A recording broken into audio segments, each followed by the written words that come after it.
ജമ്മു കാശ്മീരിലെ പഹൽഗാമിൽ ഇന്നലെ തീവ്രവാദികൾ നടത്തിയ ആക്രമണത്തിൻ്റെ ഫലമായി നിരവധി ജീവനുകളാണ് നഷ്ടപ്പെട്ടിരിക്കുന്നത്. തീവ്രവാദി ആക്രമണങ്ങൾ കഴിഞ്ഞ കുറേ കാലമായി ഭാരതത്തിൽ തന്നെ നിശ്ചലമായിരിക്കുന്നൊരു സാഹചര്യമായിരുന്നു.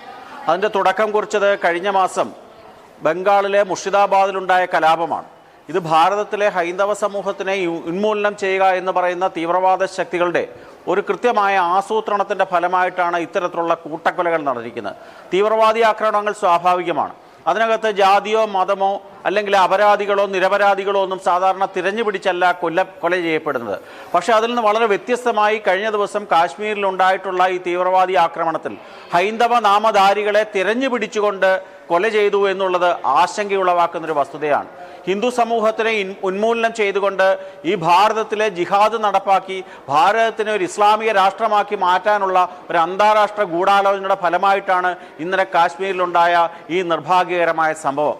പാകിസ്ഥാൻ സ്പോൺസർ ചെയ്തിട്ടുള്ള ഈ കലാപത്തിനെ തച്ചുടയ്ക്കേണ്ടത് വളരെ അത്യാവശ്യമായി മാറിയിരിക്കുകയാണ്. അതിൻ്റെ കാരണം കഴിഞ്ഞ കുറേയേറെ കാലമായി പോപ്പുലർ ഫ്രണ്ട് ഉൾപ്പെടെയുള്ള തീവ്രവാദി ശക്തികളുടെ പ്രവർത്തനം ഭാരതത്തിലെമ്പാടും നിശ്ചലമായിരിക്കുകയാണ്. വീണ്ടും അതിനെ പല രൂപത്തിലും പല ഭാവത്തിലും വീണ്ടും ഒരു ആസൂത്രിതമായ ശ്രമത്തിൽ കൂടി ഭാരതത്തിലെമ്പാടും ഒരു കലാപ അന്തരീക്ഷം സൃഷ്ടിച്ചു വിട്ടുകൊണ്ട് ഭാരതത്തിലെ ഹിന്ദുക്കളെ തെരഞ്ഞു പിടിച്ചു കൊല്ലുന്ന അതിനീചവും നിന്ദ്യവുമായിട്ടുള്ള ഒരു പ്രവൃത്തിയാണ് ഇന്നലെ കാശ്മീരിൽ കണ്ട ഒരു സംഭവം. അതിനകത്ത് ഒരു മലയാളി സഹോദരൻ ഉൾപ്പെടെയുള്ളവർ കൊല്ലപ്പെട്ടു എന്നുള്ളത് വളരെ ഞെട്ടലുളവാക്കിയ ഒരു വസ്തുതയാണ്. ഇതിനെ ശക്തമായ രീതിയിൽ തിരിച്ചടയ്ക്കാൻ ഭാരതത്തിലെ സൈന്യത്തിന് സാധിക്കും.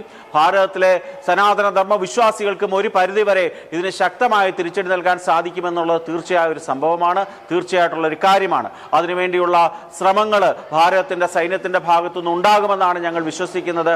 അപ്രകാരമുള്ള ഒരു തിരിച്ചടിയെ നേരിടാനുള്ള കഴിവും പ്രാപ്തിയും ഒന്നും ഈ ഭാരതത്തിലെ സുഡാപ്പികളായിട്ടുള്ള ഇത്തരത്തിലുള്ള തീവ്രവാദി ശക്തികൾക്ക് ഇല്ല എന്നുള്ളതും വളരെ വ്യക്തമാണ്.